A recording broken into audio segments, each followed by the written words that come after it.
Good morning! Ang lakas ng ulan kagabi. Ngayon, mahina na ang ulan pero mahangin naman. Praise God at hindi naman kalakasan ng hangin. May super typhoon daw kasi dito. Typhoon number 7 daw ang pangalan. Akala ko signal number 7. Dito sa Japan, number ang naming nila sa bagyo, hindi personal name. Sa Pinas kasi nasanay ako na personal names ang binibigay na pangalan sa mga bagyo. Kagaya ng bagyong Karina, bagyong Goring, ken Cordapia. Adabakas Jai?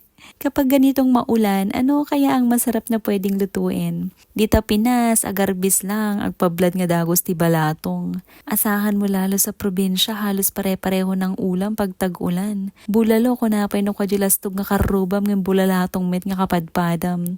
No uso pa'y padigo, ag pinadigwan kayo masida. No pareho kayo nga balatong sidana, ket anyan ngay ni gasat.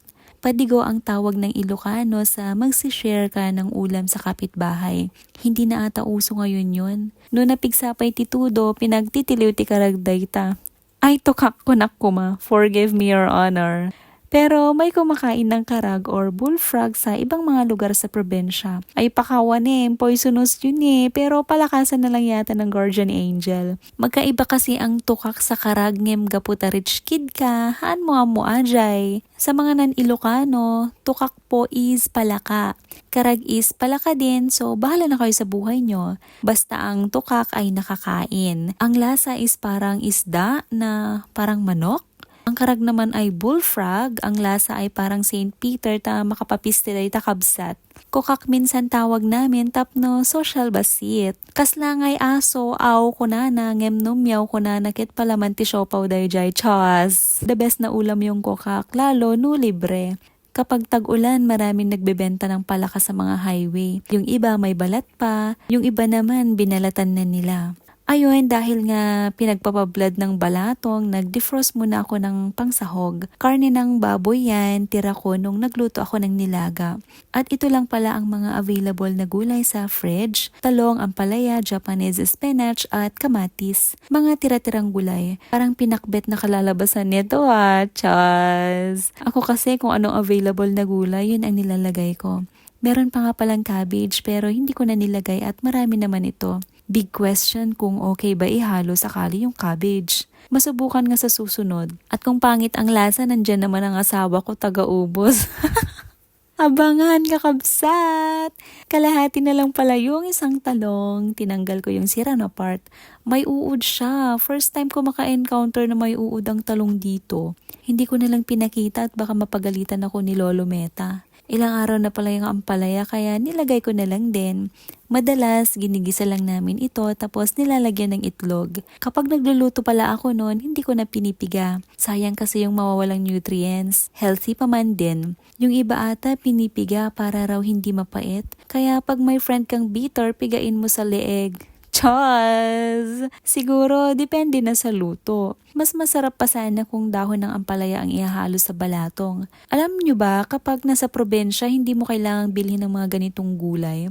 Lalo yung dahon ng ampalaya. Maraming wild sa bukid, libre lang. Basta masipag ka lang ding magtanim, may aanihin ka kung di ka unahan ng kapitbahay mo. Chos! Numit, sadot ka, gayimim ni nanay ko sa kamdawatan timula na. Yung Japanese spinach pala ay tira ko rin nung nagnilaga ako. Maglalagay din tayo ng isang kamatis, panggisa sa karne. Tapos bawang at sibuyas. Kahapdi sa mata yung sibuyas, mapapaiyak ka talaga ng wala sa oras. Malalaking slice rin ginawa ko pala sa karne. Bala ko kasing isabay sa balatong yan. Para hindi na matagal magpalambot. Sayang ang gas, magastos pa man din. Did na talaga magtipid.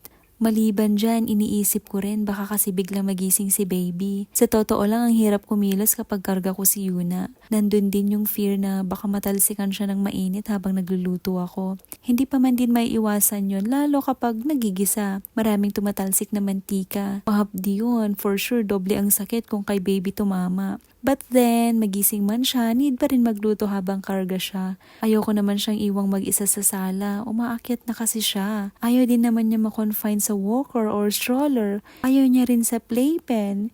Anyways, ginisa ko na ang karne, nauna ang bawang at sibuyas. Syempre, sabay ulit para walang gulo. Kanya-kanya naman tayo ng way. Doon ako sa way na mas mabilis. Sabay din namang maluluto. Naglagay din pala ako ng paminta. Ang bango kakabsat habang ginigisa. Ang usual kong ginagawa, naglalaga muna ako ng balatong saka ako maggisa. Ngayon, naggisa muna ako at kako nga isasabay ko na itong karne sa pressure cooker. Lalo medyo matigas itong karne na nabili. Nilakihan ko na lang ang pagkaka-slice para hindi masyadong madurog.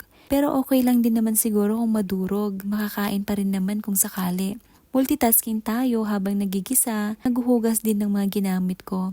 Kapag ako nagluluto, hinuhugasan ko lahat ng kinalat ko. Masipag ako maghugas pero gusto ko pa isa-isa. Pakonti-konti. Pero pag tambak at damit ni Mister, mulagatak lang nukwa. Chaz! Kapag kasi maraming hugasin, tinitingnan ko palang feeling ko pagod na ako agad. Kaya habit ko na after ko gumamit, hinuhugasan ko agad.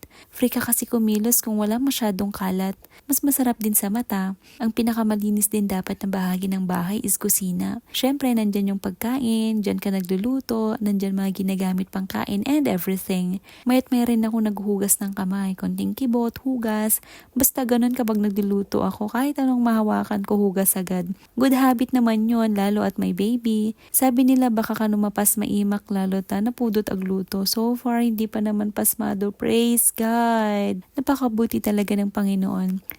Ayun, after magisa, nilagay ko na sa pressure cooker, sinimot ko na naman para walang masayang. Nagset na rin ako ng timer for 6 minutes. Okay na siguro yun, madalas 10 minutes kasi pero durog na durog yung balatong. Mas masarap kapag may nangunguya ka. Mas may enjoy mo kumain. Di ba habang may ngipin, dapat ini-enjoy magmuya? Just in time pala, nagising si baby. Feeding time, kaya pinag-milk ko na rin. 240 ml na nauubos niyang milk. Praise God at malakas din siya sa solids. After niya maggatas, pakakainin ko na siya ng balatong. After 1 hour pa para marami siyang makain. Gising nga siya kaya karga ko siya habang nagluluto. Buti na lang nakapag-gisa na ako. Ilalagay ko na lang mga gulay at titimplahan. Hindi na pala ako gumamit ng baby carrier. Mayat maya kasi tinatanggal din suot manin.